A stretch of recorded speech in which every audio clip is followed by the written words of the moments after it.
Hi, my name is Jenny Hughes, and I'm the founder of the Brave Trauma Therapist Collective. You pour so much of yourself into this work, and I see you building walls, trying to guard yourself against the overwhelm, afraid of getting crushed by the weight of your clients' stories. But what if the very thing you're protecting yourself from holds the key to filling you back up?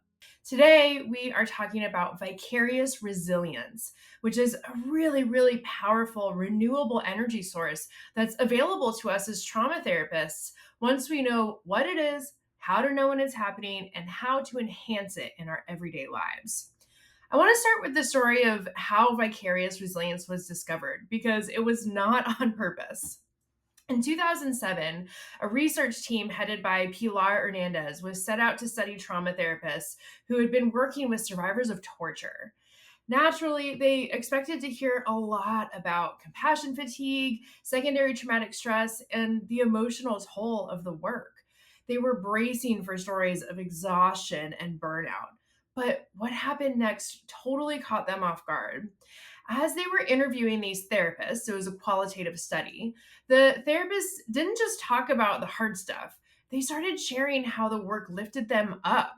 They described how witnessing their clients' resilience inspired them, how they left sessions feeling stronger and more hopeful. The therapist told the researchers things like, quote, most people, when I tell them that I work with torture survivors, think, what a terrible, draining kind of work. And most often, I will tell them it's not unusual for me to get more from my clients than I give because I'm often astonished again and again by most of the clients who come in. Another therapist said, quote, I'm stuck with this feeling of being compelled to do the work. So I do not know how much of it is a choice anymore that I'm involved in this work. I cannot imagine doing anything else. It has sort of seeped into my DNA. Now, this was something entirely new, and it didn't have a name yet. But through these interviews, the researchers realized that the trauma therapists were accessing resilience through their clients, much like trauma therapists access trauma and stress through their work, aka vicarious trauma. And so the concept of vicarious resilience was born. As much as vicarious resilience is truly life changing for trauma therapists, and I know this because our Brave members share it all the time in our community, the piece that people miss the most is that you cannot experience vicarious resilience without also experiencing vicarious trauma. Both of them come from the same source, which is empathic engagement with our clients. Now, I need to say that again because it is so freaking important. The path to vicarious resilience is through deep connection with the people that we are serving. And herein lies the tricky part. When we feel the weight of vicarious trauma, the instinct is to pull back, to guard ourselves. We think if I just build thicker walls, I won't feel this as deeply. And sure, that might work for a while, but there's a cost to this kind of protection. When we shut down to avoid the weight, we also shut ourselves off. We shut ourselves off from vicarious resilience. We block the glimmers, the little moments that remind us why we do this work in the first place. And in trying to avoid the hard stuff, we miss out on the very thing that could fill us back up.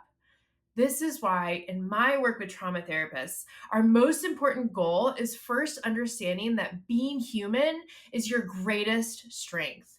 And when we engage empathically, when we allow ourselves to feel deeply, to stay open, and to witness the beauty of our clients' healing journeys, we are able to feel even more alive than we ever could have imagined. Yes, that means we feel the hard parts too, but it means we get to feel the hope, the progress, and the transformation.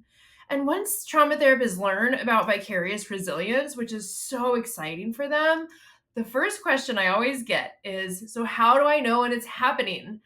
And I'm sorry to say, there's no simple answer. And vicarious resilience doesn't only show up as grand life changing moments for our clients.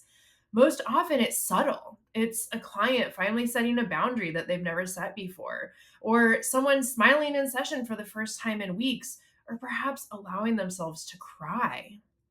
It's that moment when a client reconnects with a part of themselves that they thought they had lost. These moments are really easy to miss if we're not paying attention. And if we don't notice them, we can't let them in. So here's what I want you to do. At the end of your next session or the end of your day, pause for just a minute. Ask yourself, what moment of resilience did I witness today? Then ask yourself, how did that feel in my body? Sit with it, allow that to percolate, and then write it down, no matter how small. Over time, these small reflections start to build. They serve as reminders, anchors that this work does give back to you. And the more you notice them, the more they will fill your cup. To help you start recognizing these moments, I've created a free resource called the Soft Transitions Worksheet. And it is a tool that's going to help you identify these moments of resilience and also to connect with other things that you need as a trauma therapist in a very quick way. It only takes 3 to 5 minutes to do this at the end of each day. And once you start to document these glimmers, you will find that they are going to sustain your work in a way you never could have imagined. You can download my soft transitions worksheet using the link in the description below and reach out as you start using it because the greatest way to enhance vicarious resilience is sharing it with fellow trauma therapists. I literally just did this and dropped a voice memo into our group in Brave to let them know about an incredible experience of vicarious resilience that I had in my last session.